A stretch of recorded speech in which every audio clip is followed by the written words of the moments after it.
ಸಮಾಧಾನ ಅನಿಸ್ತಾ ಇದೆಯಾ? ಈ ಭಾಗದಲ್ಲಿ ಇರ್ತಕ್ಕಂಥ ಸ್ಥಿತಿಯಲ್ಲಿ ನನಗೆ ಖುಷಿ ಕೊಡ್ತಾ ಇದೆಯಾ? ಇನ್ನೂ ಒಂದು ರೀತಿ ಆಳವಾಗಿ ಹೇಳ್ಬೋದಲ್ಲ, ಒಂದು ಕಾನ್ಸೆಪ್ಟ್ ನಮಗೆ ಒಂದನೇ ಹಂತ ಎರಡನೇ ಹಂತಕ್ಕೆ ಚೇಂಜ್ ಅನಿಸ್ತದೆ. ಈಗ ಮೂರನೇ ಹಂತ ನಾನು ತೋರಿಸಿದ್ದೀನಿ, ಈಗ ಹತ್ತನೇ ತೋರಿಸೋದು ಎಸ್. ಈ ಎರಡು ಕೈಯನ್ನು ಪ್ರೆಸ್ ಮಾಡಿ, ಎಡಗಾಲನ್ನು ಫೋಲ್ಡ್ ಮಾಡಿ. ಎಸ್, ಎಡಗಾಲನ್ನು ಫೋಲ್ಡ್ ಮಾಡಿದ್ರ. ಈಗ ಎಡಗಾಲನ್ನು ಬಲಮುಖವಾಗಿದೆ. ಸ್ಥಿತಿ ನೋಡಿ, ಇಲ್ಲಿ ನೋಡಿ, ಅಲ್ಲಿ ನೋಡಿ, ಪಕ್ಕದಲ್ಲಿ ನೋಡಿ. ಸ್ಥಿತಿಯಲ್ಲಿ ಚೆನ್ನಾಗಿ ಮಾಡ್ಕೋಬೇಕು. ಫ್ರೀಯಾಗಿ ಮಾಡ್ಕೊಳ್ಳಿ, ಫ್ರೀಯಾಗಿ ಮಾಡ್ಕೊಳ್ಳಿ. ಒಂದನ್ನು ತಗೋಬೇಡಿ, ಒಂದನ್ನು ತಗೋಬಾರ್ದು. ಈ ಕಡೆ ಫ್ರೀಯಾಗಿ ಮಾಡ್ಕೋಬೇಕು.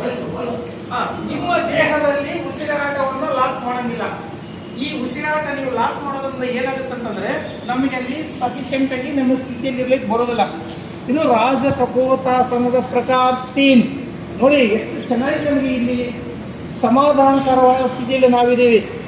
ಸೆಳೆತವನ್ನು ನಾವು ಗಮನಿಸ್ತಾ ಇದ್ದೀವಿ. ಈ ಸೆಳೆತದಲ್ಲಿ ನಾವು ಖುಷಿಯನ್ನ ಪಡ್ತಾ ಇದ್ದೀವಿ. ಸಾಧ್ಯವಾದಷ್ಟು ಹತ್ತು ಕೂಡ ಫ್ರೀಯಾಗಿ ಬಿಡಿ.